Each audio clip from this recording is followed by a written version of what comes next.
తాకట్లో ఉన్న మీ బంగారాన్ని విడిపించి ఆ రోజు ఆన్లైన్ రేటుకి కొంటాం. Sharma gold company.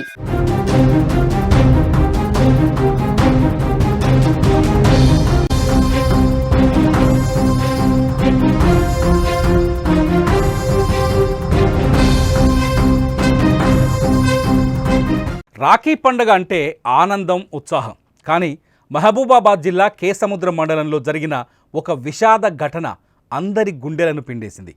పండగ రోజునే మరణించిన తమ తమ్ముడికి చివరిసారిగా రాఖీ కట్టారు 5 అక్కలు. ఈ దృశ్యం మరణం కూడా విడదీయలేని సోదర బంధానికి అద్దం పట్టింది. 50 ఏళ్ల సుంకరబోయిన యాకయ్య కొంతకాలంగా అనారోగ్యంతో బాధపడుతున్నారు. రాఖీ పండగ రోజున తన ఆరోగ్యం మరింత క్షీణించడంతో ఆయన తుది శ్వాస విడిచారు. పండగ రోజు ఇంట్లో ఈ విషాదం చోటు చేసుకోవడంతో కుటుంబ సభ్యులు, బంధువులు శోకసంద్రంలో మునిగిపోయారు. యాకయ్యకు 5 అక్కలున్నారు. తమ తమ్ముడి మరణ వార్త విని వారు వెంటనే ఇంటికి చేరుకున్నారు.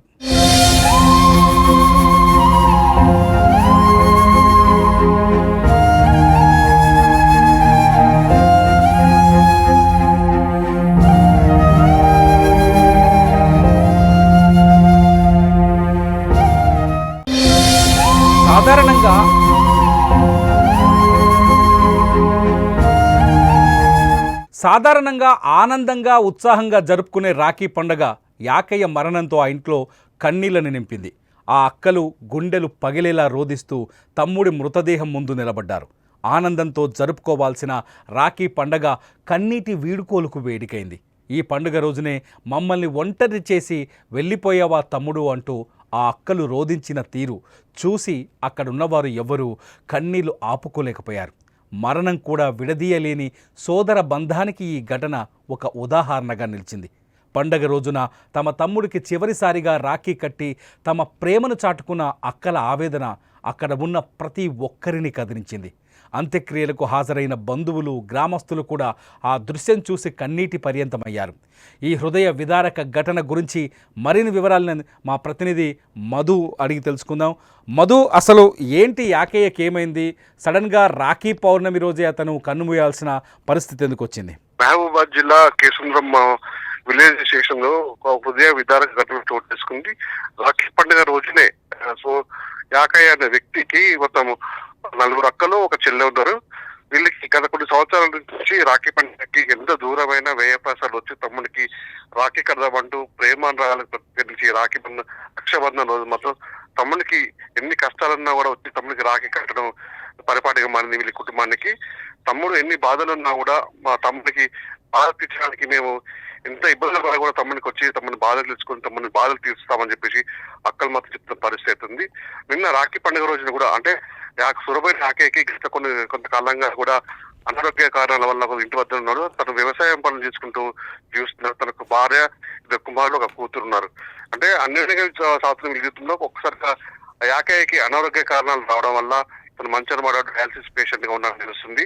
అయితే తరచూ కూడా 4 అక్కలు, ఒక చెల్లె కూడా తరచూ వచ్చి తన యోగక్షేమాలు మాత్రం తెలుసుకుంటున్న క్రమంలో రాఖీ పండుగ రోజున కూడా తమ్ముడికి రాఖీ కట్టి వద్దాం, నుంచి వద్దామని చెప్పేసి వాళ్ళు వేరే వేరే ప్రాంతాల నుంచి రాఖీ పండుగ రోజు కేసుంద్రం మొత్తం బయలుదేరారు, వచ్చారు. వస్తున్న క్రమంలో కూడా అప్పటికే ఉదయం పుట్టనే సుమారు 8-8 ప్రాంతాల్లో కూడా యాకయ్య మొత్తం తను మృతి చెందాడు. ఈ విషయాన్ని దాచి కూడా వాళ్ళ అక్కలకు మాత్రం ఉన్నటువంటి బంధువులు ఎవరు కూడా వారికి సమాచారం అందించలేదు. తీరా కొన్ని క్షణాల్లో తమ్ముడికి రాఖీ కడదామని చెప్పేసి ఆతృతతో స్వీట్ తోని రాఖీలు పట్టుకోవడం తమ్ముడికి కడదాం వచ్చిన ఆనంద క్షణంతో వాళ్ళకి ఆదరైపోయాయని చెప్పుకోవచ్చు. ఎందుకంటే కొన్ని సంవత్సరాలుగా తమ్ముడిని చిన్నప్పటి నుంచి ఎంతో గాఢంగా పెంచాము, తమ చేతుల మీద పెంచాము. ఏ కష్టం వచ్చినా మాకు చెప్పుకునేవాడు, మాకే కష్టం వచ్చినా తనకు చెప్పుకునేది, ఒకే అల్లరి ముద్ర తెప్పించుకున్న తమ్ముడిని అని వాళ్ళ మనసులో ఒక ఆవేదన పూర్తంగా వాళ్ళు స్వగ్రామానికి చేరుకున్నారు. ఈ క్రమంలో వచ్చి రాగానే తమ్ముడా అని పిలువబోయి తమ్ముడికి ఏమైందని చెప్పేసి గుండెలు అవిసేలా హృదయ విదారకంగా వేడుస్తున్న పరిస్థితి అతను చూపాలని మాత్రం అందరినీ కష్టం చెప్పుకోవచ్చు. ఎందుకంటే రాఖీ కడదానికి వచ్చిన 4 అక్కలు, ఒక చెల్లె మాత్రం అయ్యో తమ్ముడా, అయ్యో అన్న అంటూ ఏమైందని నీకు, బాగానే ఉన్నావు కదా, రాఖీ ఇప్పుడు ఎవరికి కట్టాలా, మేము ఏంటి మా పరిస్థితి, మా బాధలు ఎవరికి చెప్పుకోవాలని చెప్పేసి కలిసి వేసిన సందర్భం మాత్రం అక్కడ అందరినీ కలిసి వేసింది. దీంతో పాటు కేసంద్రం స్టేషన్ విలేజ్ లో మొత్తం ప్రతి ఇంట్లో విషాదశాలు అనుకున్నాను. ఎందుకంటే రాఖీ పండుగ రోజు అందరూ కూడా అసలు అక్కలు చెల్లెలు తమ్ముళ్ళు వీళ్ళందరూ కూడా రాఖీ కట్టుకొని వాళ్ళ బంధాలకు ప్రత్యేకంగా ఉంటారు. కానీ ఈ రోజు ఏంటి తమ్ముడా, ఏంటి మాకు కర్మ ఏంటి, దేవుడు ఇంత అన్యాయం ఎందుకు చేశారా నీకు అని చెప్పేసి వాళ్ళు ఏడుస్తుంటే మొత్తం చుట్టుపక్కల వాళ్ళు కూడా చాలా బాధాంతో వర్తించిపోయిన పరిస్థితి ఉంది Tirumala. Right, thank you Madhu. అది కేసముద్రం, మహబూబాబాద్ జిల్లా కేసముద్రం మండలంలో జరిగిన ఈ విషాద ఘటన. రాఖీ పౌర్ణమి రోజు ఎంతో సంతోషంగా తమ్ముడితో గడపాలని, తమ్ముడికి రాఖీలు కట్టి తమ బంధుత్వాన్ని, తమ సోదరి భావాన్ని చూపించాలని ఆ అక్క చెల్లెలు ఎంతో ప్రేమతో అక్కడికి వచ్చారు. కానీ ఇంటికి వచ్చేలోపే, అంటే ఇక్కడ మనం ఆలోచించాల్సిన విషయం ఏంటంటే, అక్కలు ఎంతో ప్రేమతో రాఖీలు తీసుకొని, స్వీట్లు తీసుకొని, తమ తమ్ముడు అనారోగ్యంతో ఉన్నాడు, అతనికి ఒక ఓదార్పునివ్వాలి, అతనికి భరోసానివ్వాలని వచ్చారు ఆ సోదరీమణులు. కానీ వచ్చేలోపే ఆ తమ్ముడు ఆ అక్కల్ని వదిలేసి, ఈ లోకాన్ని వదిలేసి వెళ్ళిపోయాడు.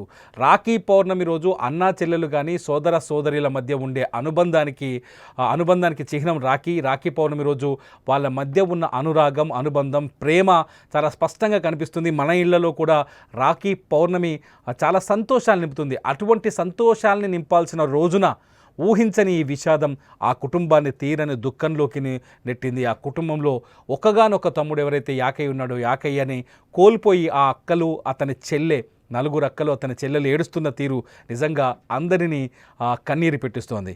రాఖీ పౌర్ణమి రోజే ఈ సంఘటన జరగడం నిజంగా ఆ బాధను కలిగిస్తుంది. 2 రోజుల క్రితమే చూసాం, ఖమ్మంలో తమ్ముణ్ణి కోల్పోయిన రోడ్డు ప్రమాదంలో తమ్ముని కోల్పోయిన ఒక అక్క అతని మృతదేహానికి రాఖీ కట్టింది. సేమ్ సిచ్యువేషన్ ఇక్కడ కూడా మహబూబాబాద్ జిల్లాలో కూడా 5 అక్క చెల్లెళ్ళు, తమ్ముడు ప్రాణంతో ఉంటాడు, తమ్ముడు తమ కోసం ఎదురు చూస్తారని వచ్చిన ఆ అక్క చెల్లెళ్ళు తమ్ముడు మృతదేహాన్ని చూసి తట్టుకోలేకపోయారు.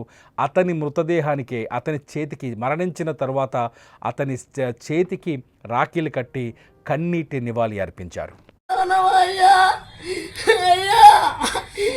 మా తమ్మిని ఎన్నుకొని కూర్చోమయ్యా, అయ్యా మా తమ్మిని రాకెట్టుకుంటే కూర్చోమయ్యా, అయ్యా మా తమ్మిని కుడుకలు కట్టుకుంటా కూర్చోమయ్యా, అయ్యా